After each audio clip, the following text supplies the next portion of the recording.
Dolgotrajna oskrba postaja pereč problem ne samo za starostnike, temveč tudi za vse državljanke in državljane Republike Slovenije. Letos je bil sprejet nov zakon o dolgotrajni oskrbi, ki naj bi v praksi zaživel v začetku leta 2024. Letošnje leto pa so zaznamovale občutne podražitve tako oskrbe na domu, kot tudi oskrbe v domovih za starejše. Da bi nastalo problematiko in prihajajoče spremembe bolje razumeli, smo pred mikrofon povabili dr. Luko Omladiča, državnega sekretarja na Ministrstvu za solidarno prihodnost. Prvo vprašanje, na katerega smo dobili odgovor, se je nanašalo na podražitve. Glejte, praviloma se cene usklajuje enkrat na leto.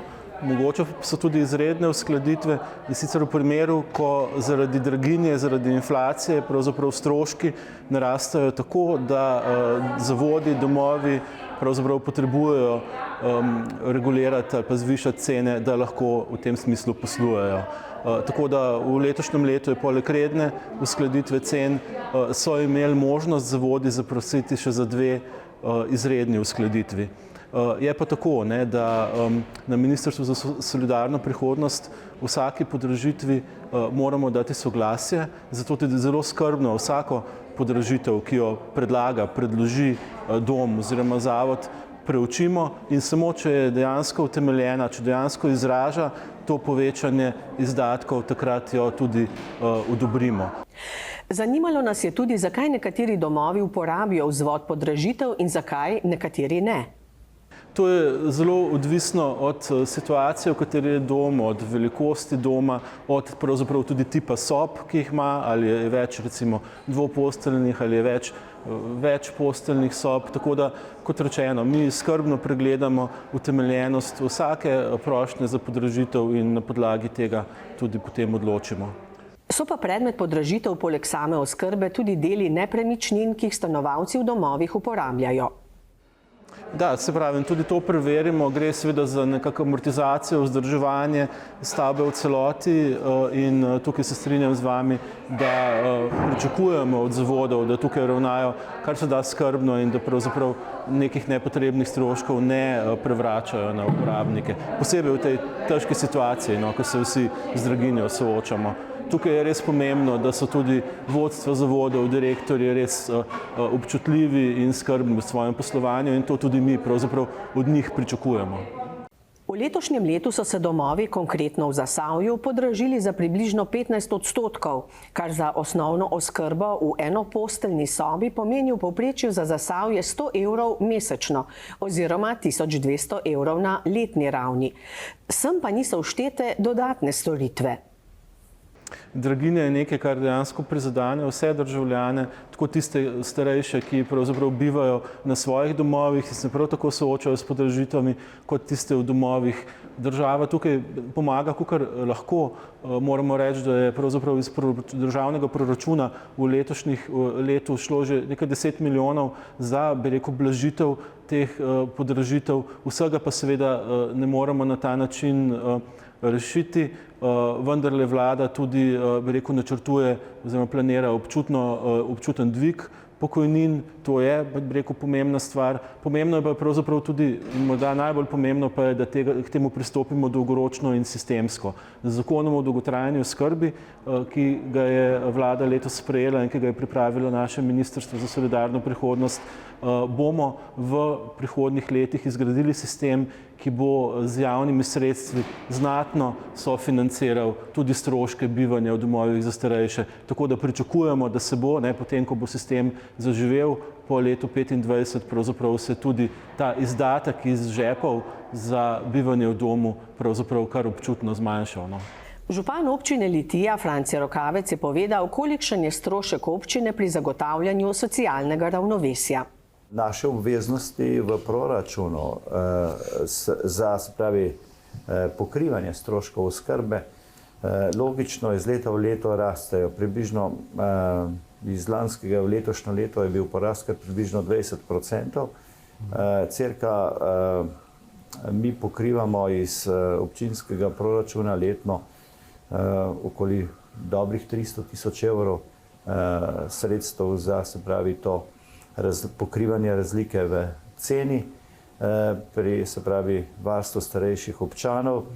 pa seveda tudi pri pomoči na domu. Pri pomoči na domu imamo celo pokrivanje 85% vseh stroškov. Dr. Luka Omladič je ob dejstvu, da je bil v letošnjem letu sprejet zakon o dolgotrajni oskrbi, navedel nekaj osnovnih podatkov o pričetku in načinu delovanja sistema, ki bo pokrival dolgotrajno oskrbo.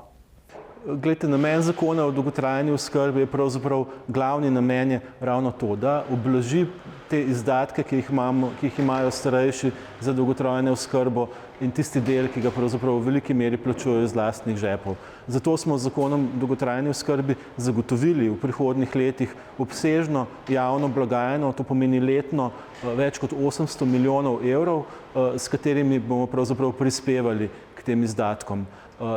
Je pa, bi rekel, zakon o dolgotrajni oskrbi sistemski zakon. To pomeni, dejansko bo šlo za nek proces izgrajevanja storitev, izgrajevanja novih možnosti, kako bojo lahko starejši uporabljali to oskrbo. Tako bojo lahko uporabljali v prihodnjih letih več oskrbe na domu, izboljšale se bodo storitve, recimo te tako imenovane podporne storitve, to pomeni pomoč fizioterapevtov, e-oskrba, tudi denarni prejemek in, kar je tudi zelo pomembno, zgradili bomo sistem vstopnih točk, to pomeni, človek bo lahko na enem mestu dobil vse informacije o tem, katere možnosti oskrbe so mu na voljo, v katerih domovih, na kakšen način lahko dobi oskrbo na domu, do česa je upravičen. Vsa ta velika sprememba sistema pa terja svoj čas, zato je tukaj pač neka dinamika. Začelo se bo z letom 2024, že takoj na začetku leta 2024 bodo lahko tisti, ki so za to upravičeni, koristili novo oziroma prenovljeno storitev družinskega pomočnika, to pomeni oskrbovalca družinskega člana na domu. To je tista situacija, v kateri pravzaprav po dogovoru družinski član skrbi za svojega svojca na domu. Potem pa postopoma se bodo te storitve nadgrajevale in konec leta 2025 vstopi potem tudi ta, kako bi rekel, uvedba dolgotrajne oskrbe in njenega sofinanciranja iz javnih sredstev v domovih. Tudi sama, ne bom rekel doplačila, ampak sam prispevek, ki ga bomo državljani plačevali za dolgotrajno oskrbo, se bo pričel uveljavljati šele sredi leta 2025, torej takrat, ko bodo te storitve dejansko na voljo. Nismo želeli, da bi prej vplačevali prispevek, preden bojo storitve dejansko na voljo. Takrat pa pravzaprav bo to steklo in na ta način mislim, da se bo življenje državljanov res izboljšalo s tem zakonom. Težava v domovih za starejše so tudi kadri, na kar je opozoril župan občine Trbovlje magister Zoran Poznič. Bi pa opozoril tu na tudi še en zelo pereč problem, ki ni od danes, ampak že traja kar nekaj časa, in to so kadrovske problematike, ne samo ena, več jih je, predvsem glede osebja v teh domovih, ki ga ni. Sploh na nižji ravni zaradi določenih plač, kakršne pa so v javnem sistemu, je zelo težko dobiti kakršnekoli negovalke, negovalce, pomožno osebe in tako naprej. Tako da recimo v Trbovljah zdaj v domu je nekaj praznih mest, ampak ni ljudi, ki bi za polne te postelje skrbeli. Tako da ne morejo sprejeti novih oskrbovancev. Kar zadeva kadrovsko problematiko in izobraževanje, pa je bil nazoren župan občine Hrastnik Marko Funkel. Sigurno je to področje, kjer se srečujejo vsi domovi za starejše z enako problematiko v Sloveniji. Vendarle pa bi mogoče šel en korak nazaj, prej smo govorili o prevozih. Se pravi, če iz Dola pri Hrastniku recimo do Zagorja, kjer imamo šolo, ki se ukvarja z vzgajanjem kadrov, za njego potrebuješ 2 prestopa na avtobusih, pomeni, da se otroci, dijaki ne bodo odločali za te študije. In to so naši izzivi, ki jih moramo skupaj z državo reševati.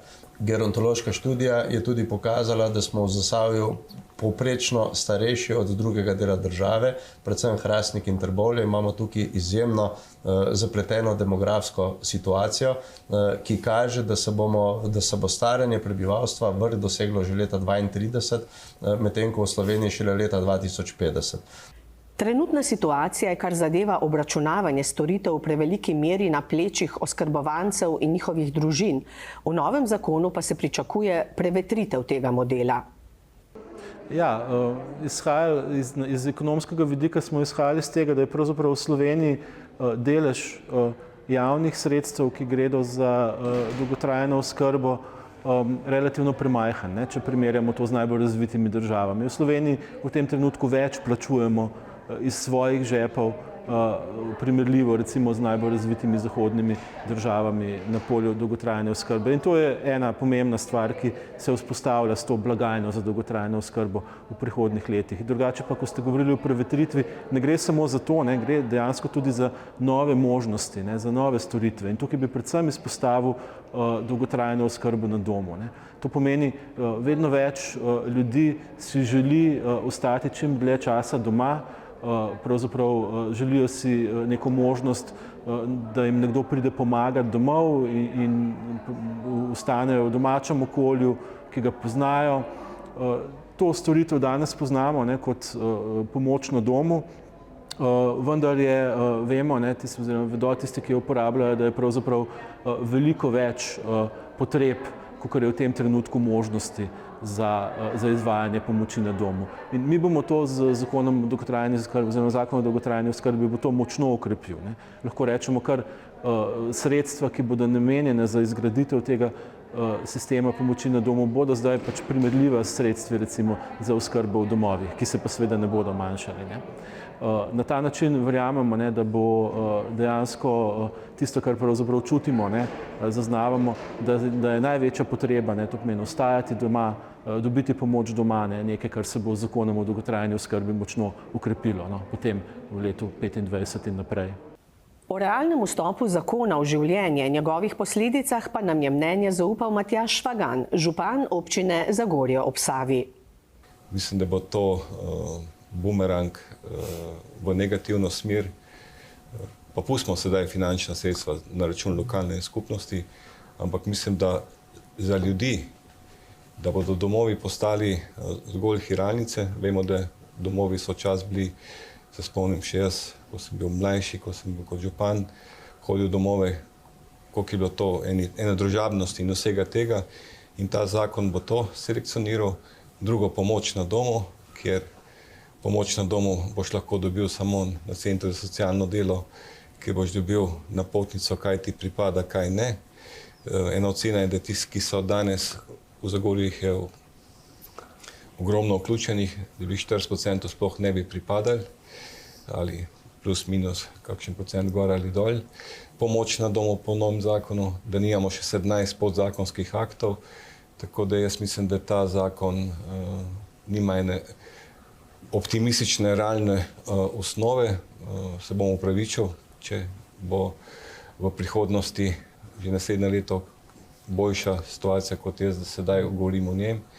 Seveda pa tukaj predvsem država mora biti, domovi ne more reklame delati, ker so vsi na istem plačnem seznamu in danes biti direktor doma starejših občanov je zelo velika odgovornost in predvsem pa vidimo lahko tudi iz posameznih dogodkov odnos te mlade generacije do starejših, kako na kakšen način in kaj nas čaka v prihodnosti in tukaj bo potrebno tudi na vzgoji narediti več, že od mladih nog pa do potem do upravljanja poklica in če delo ni plačano, tudi kadrov ni.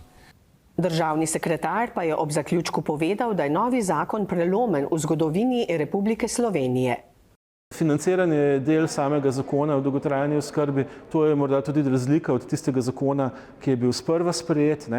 Tisti zakon je predvideval sprejem ločenega zakona o financiranju. Mi smo vendarle, oziroma koalicija in vlada je pravzaprav ugotovila, da nek tako pomemben sistemski zakon more v samem zakonu vključevati tudi zagotovitev financiranja. To je tisti steber, na katerem pravzaprav lahko potem gradimo. In to je tudi, bi rekel, tisto pomembno, kar je vlada in koalicija pravzaprav uspela. To je nek velik steber socialne varnosti, pravzaprav tako rekoč največji od ustanovitve države, ki smo ga na ta način izgradili. Steber socialne varnosti in temelj za našo, bi rekel, boljše, dobro življenje, tudi na našo starost, ko smo pravzaprav krhki in šibki lahko. Problematika dolgotrajne oskrbe dobiva nove razsežnosti, kar bomo v bodoče še spremljali.